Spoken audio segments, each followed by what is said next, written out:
Kagulat World. Buong Tennis World ginulat. Ngayong araw sa sabog ang tensyon sa Rizal Memorial dahil ang ating Pinoy pride, si Alex Ala WTA number 49, ay haharap sa isang home court war laban sa Latin powerhouse na si Camila Osorio.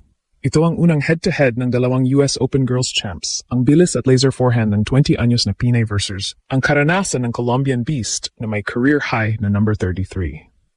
Habang nagbabantay ang mundo, ang tanong ng lahat, kaya ba ni Alex nalampasan ang iniindang thigh injury at gamitin ang dagundong ng home crowd para pabagsakin ang mas veteran na karibal?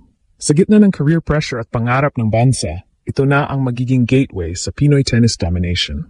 Mula sa beast mode stats ni Ila sa hard court hanggang sa fearless forecast na yayanig sa WTA map, huwag kukurap dahil ito ay laban para sa kasaysayan buong tennis world ginulat. Hindi lang ito, basta ordinaryong araw sa kalendaryo ng Philippine sports. Ito ang araw kung saan ang Rizal Memorial Tennis Center ay naging sentro ng mundo. Ang paligid ay nabalot ng tensyon, ang hangin ay puno ng amoy ng pawis at determinasyon, at ang bawat sulok ng stadium ay nanginginig sa hiyaw ng mga Pilipino. Bakit? Dahil ang ating 20 anyos na superstar, si Alexandra Alex Ella, ang kasalukuyang WTA number 49, ay handa ng sumabog sa isang explosive quarterfinal clash na ituturing nating isa sa pinakamalaking laban sa kanyang career. Ang kalaban? Walang iba kundi ang Colombian Beast na si Camila Osorio. Si Osorio, na kasalukuyang nasa number 84 pero may bitbit na karanasan ng isang dating number 33 sa mundo, ay hindi basta-bastang gatecrasher sa party na ito. Siya ang kinatatakutang Latin powerhouse, na kilala sa kanyang walang pagod na pagtakbo at matinding grit sa court. Ito ang kauna-unahang pagkakataon na magtatagpo ang dalawang ito sa pro circuit. Isang first meeting na agad binansagan bilang gateway sa Pinoy tennis domination. Pero bago tayo pumunta sa court, pag-usapan natin ang stats nagpapakaba at nagpapasigla sa ating lahat. Si Alex Ella ay pumapasok sa laban na ito na may beast mode momentum sa hard courts. Bitbit ang kanyang WTA and 25 title mula sa Guadalajara 2025 at 5 ITF crowns. Si Alex ay may career record na 197-108 wins. Sa taong ito, siya ay may solidong 3-1 start kung saan ipinakita niya ang kanyang agile speed at ang nakamamatay na laser forehand na nagpapatumba sa kahit sinong humarang sa kanya. Ngunit ang malaking tanong na bumabalot sa bawat usapan sa online world, kumusta na ang kanyang injury? Matatandaan na sa kanyang huling match, kumuha si Alex ng thigh treatment mid-game na nagpa-hold ng breath sa buong crowd. Ang tensyon ay ramdam na ramdam sa stands. Maraming fans ang nag-aalala kung makakaya ba ng kanyang katawan ang bilis ni Osorio. Pero gaya ng isang tunay na mandirigma, si Alex ay nagpakita ng mental steel. Sa kabila ng sakit, tinapos niya ang nakaraang laro na may dignidad na nagpapatunay na ang kanyang maturity sa loob ng court ay parang isang veterano na.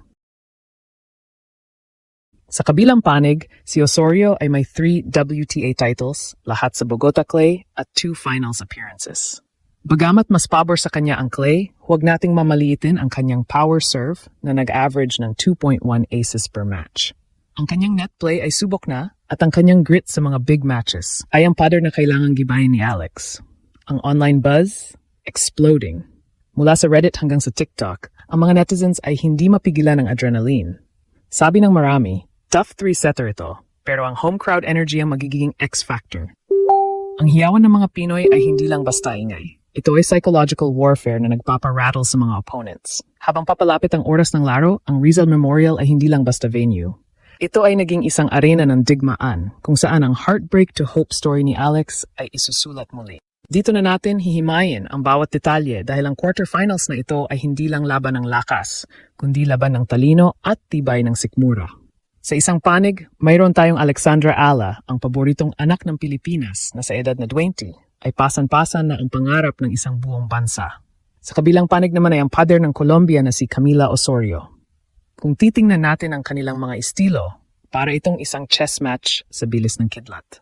Si Alex Ala ay kilala sa kanyang agile speed. Bilang isang lefty, ang kanyang placement sa court ay laging nagbibigay ng kakaibang anggulo na mahirap basahin para sa mga right-handed players tulad ni Osorio. Ang kanyang laser forehand ay naging usap-usapan sa buong WTA Tour ngayong 2026 dahil sa bilis at precision nito.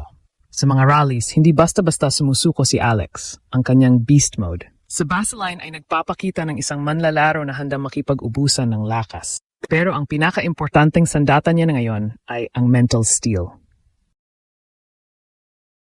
Matatandaan na noong 2025, dumanas si Alex ng sunod-sunod na heartbreaks. Mula sa mga injuries na nagpatigil sa kanyang momentum, hanggang sa mga masasakit na pagkatalo sa mahalagang tournaments. Pero ang lahat ng iyon ay nagsilbing fuel para sa kanyang redemption arc ngayon. Sa kabilang banda, huwag tayong pakakasiguro kay Camila Osorio. Pagamat ang kanyang WTA ranking ay nasa number 84, huwag kalimutan na ang kanyang career high ay number 33. Ibig sabihin, alam niya kung paano makipagsabayan sa mga nasa top 10 ng mundo. Ang kanyang consistency ay nakakairita para sa mga agresibong players. Ibabalik at ibabalik niya ang bola hanggang sa ikaw ang magkamali. At sa kanyang power serve na nag-average ng 2.1 aces per match, maaari siyang kumuha ng easy points na magpapahinga sa kanyang mga binti. Dito pumapasok ang tunay na conflict, career versus bansa.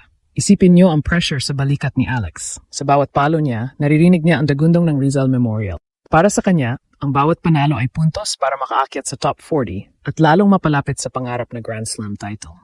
Pero higit pa sa career points, alam ni Alex na siya ang simbolo ng pag-asa ng Philippine tennis. Ang pressure na ito ay naging visible noong nakaraang laban nang makita siyang may thigh injury. Ang buong arena ay natahimik. Ang bawat hininga ay pigil dahil ang takot na baka mawala ang ating tanging pambato ay naging totoo. Ang online buzz ay punong-puno ng halo-halong emosyon. Sa Facebook at X, ang mga netizens ay nag-away pa sa kanilang mga opinyon. May mga nagsasabing, dapat mag-ingat si Alex, baka lumala ang injury. Marathon pa ang tournament na ito. Habang ang iba naman ay punong-puno ng adrenaline, wala na yan. Alex is in her peak form. Domination na ito. Ang mga reactions na ito ay nagpapakita lamang kung gaano kalaki ang stakes ng laban na ito. Ang totoo niyan, si Osorio ang nagsisilbing wall of experience. Siya ang gatekeeper na kailangang gibayin ni Alex para masabing siya ay ganap na kabilang na sa elite circle ng WTA. Sa gitna ng roaring Filipino stands, ang arena ay nag-vibrate sa bawat point. Ang hiyaw ng mga Pinoy ay nagpapa-boost ng adrenaline ni Alex, pero maaari rin itong maging overwhelming. Pero ayon sa mga nakakakita sa kanyang training sessions dito sa Manila, ang maturity ni Alex ay ibang level na. Hindi na siya ang batang player na madaling maiyak sa pagkatalo. Siya na ngayon ang predator na naghihintay ng tamang pagkakataon para pumatay ng laro. Ang laban na ito ay hindi lang tungkol sa kung sino ang mas malakas pumalo. Ito ay tungkol sa kung sino ang unang kukurap. Ito ay tungkol sa pag-convert ng heartbreak tungo sa hope. Habang si Alex ay naglalakad patungo sa baseline para sa kanyang unang serve, dala niya hindi lang ang kanyang raketa, kundi ang bawat dasal at paniniwala ng sambayanang Pilipino. Ang revolution ng Pinoy tennis ay nagsisimula na. At si Osorio ang unang malaking pagsubok na kailangang malampasan.